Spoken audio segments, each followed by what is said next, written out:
और जन विकास पार्टी कलाकारों की एकमात्र राजनीतिक पार्टी, नॉट कलाकारों की एकमात्र पार्टी, कलाकारों की एकमात्र राजनीतिक पार्टी, क्योंकि कलाकारों की कई सारी पार्टियां हैं, एसोसिएशंस हैं जी, इम्पा है, विम्पा है, विफ्टा है, ये सब कलाकारों के हित में काम करने वाली संस्थाएं जो है वो बिहार में नहीं है, ये सब मुंबई में है। इसीलिए मुंबई जो है सिनेमा का हब है जी।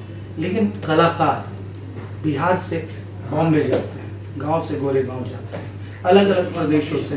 मैं इनके बारे में पता है कि बॉर्न हुई कर्नाटका में, राष्ट्र हिंदुस्तान के महाराष्ट्र में इन्होंने पढ़ाई की, शिक्षा जिंदगी जीने का, वहाँ से सिनेमा को कैरियर बनाया और सराहा इनको अपनी बेटी की तरीके से बिहार में। आपका साहिल जी, आपका एक मोटो लाइन है पार्टी का, मैं देख रहा था, बिहार में बाहर होगा जब सरकार में कलाकार होगा। राइट। तो ये मोटो तो बहुत सुनने में अच्छा लगता है, क्या आप इस चीज को धरातल पे ला पाएंगे? आपको ऐसा लगता है? बिहार की बात करूँ, देखिए सर, धरातल पे लाने के लिए ही अमृत मंथन होता है। सागर का मंथन होगा तो अमृत निकलेगा। तो किसी ने जज्बा तो रखा, किसी ने जज्बा तो रखा, जो इनकी विचारधारा, जो हमारी विचारधारा, जो कलाकारों के प्रति सिंपैथी है।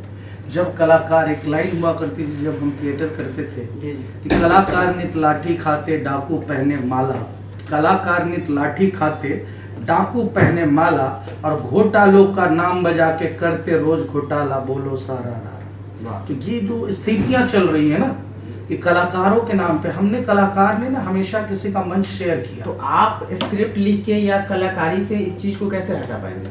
मुद्दा ये, दुनिया एक स्क्रिप्टेड चल रही है सर। ऊपर वाले ने हमें भेजा है किसी स्क्रिप्ट के तहत कि आप इंसान के रूप में पैदा हो, जात पात मजहब हमने बनाया, राजनीति हमने बनाई, पार्टी हमने बनाया, सिंबल्स हमने बनाए, संविधान हमने बनाया। तो जैसे God is a director and everybody is a artist and world is a stage, right.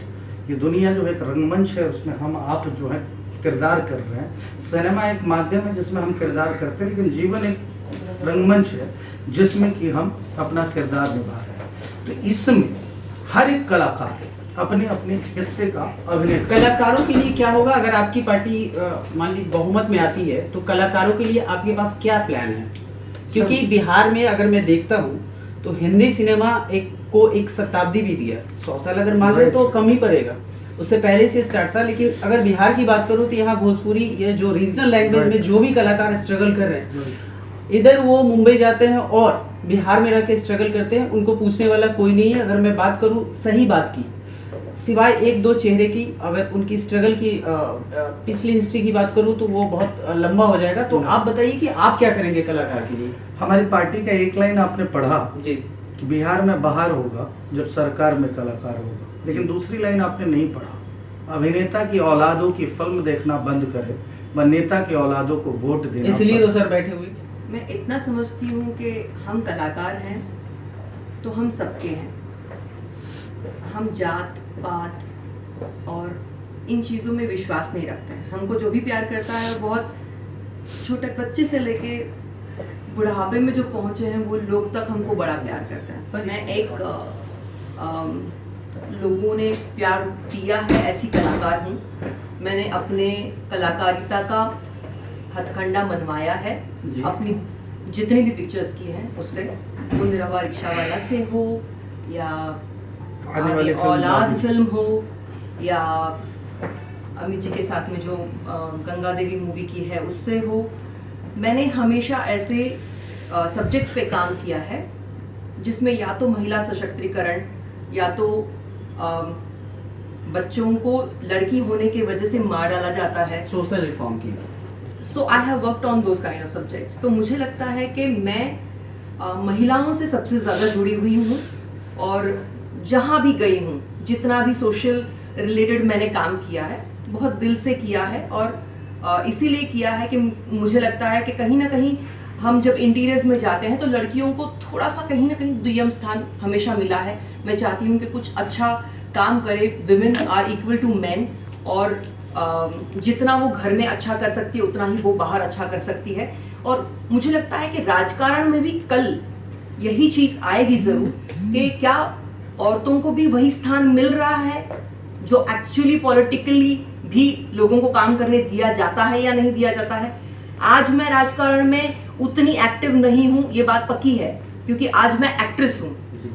लेकिन जिस तरीके से चीज़ें हो रही या होती जा रही है, मुझे लग रहा है कि जहाँ जहाँ लोगों को ये महसूस होगा कि मेरे आने से या मेरे होने से कुछ कॉन्क्रीट वर्कआउट होगा, मैं वहाँ पर ज़रूर वो काम करूँगी। तो मैं आपसे जानना चाहता हूँ कि मुद्दा ये है कि कैसे बच्चियाँ कैसे सेफ रहेंगी, क्योंकि पब्लिक सेक्टर में भी लड़कियाँ जाती हैं काम करने के लिए। आपकी इंडस्ट्री का तो पता ही होगा कितना हैरेस होते हैं बहुत सारे, कुछ बच जाते हैं, कुछ अपने मुकाम को पा लेते हैं। आपके नज़रिए में क्या होना चाहिए सोसाइटी में एज ए इंडिविजुअल, आप मुझे बताइए, लगता तो है पार्टी कि को एक मैसेज आएगा। शिक्षण बहुत ज़रूरी है, और अगर सही शिक्षण नहीं दिया गया हो जी। तो इस तरह के दुष्कर्म करने पे लोग मजबूर हो जाते हैं। तो सबसे पहले शिक्षा की शुरू होती है अपने घर में, जी। अपने माता पिता से। जी। तो सबसे पहले जो माता जन्म देती है उनको अपने बेटे को वो सीख देने की जरूरत है। दूसरी, हमारे शिक्षण पद्धति में कहीं ना कहीं कमी है। जी। हम जिस समाज में रह रहे हैं उस समाज में कहीं ना कहीं कुछ ऐसी चीजें हैं जो लोगों को मानसिक रूप से पीड़ित बना रही हैं। वो चीजें क्या है, उसका शिक्षण किस तरीके से, ताकि जड़ से मुद्दा उखड़ जाए।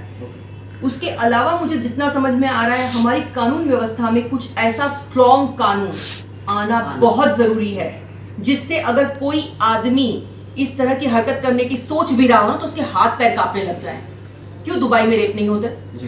क्यों दूसरी कंट्रीज में रेप नहीं होते? वहां के लॉज आप देखें कि कितने स्ट्रिक्ट है। क्यों हमारे यहाँ के लॉज इतने लीनियंट है कि अगर कोई इस तरह का कानून करता है तो उसको पता है कि उसकी बेल हो जाएगी, उसके बाद में उसके साथ में किसी भी तरीके से वो छूट जाएगा। क्यों पॉलिटिकल पार्टीज इसमें आती है? पहले सबसे पहले मुझे नहीं समझ में आता है।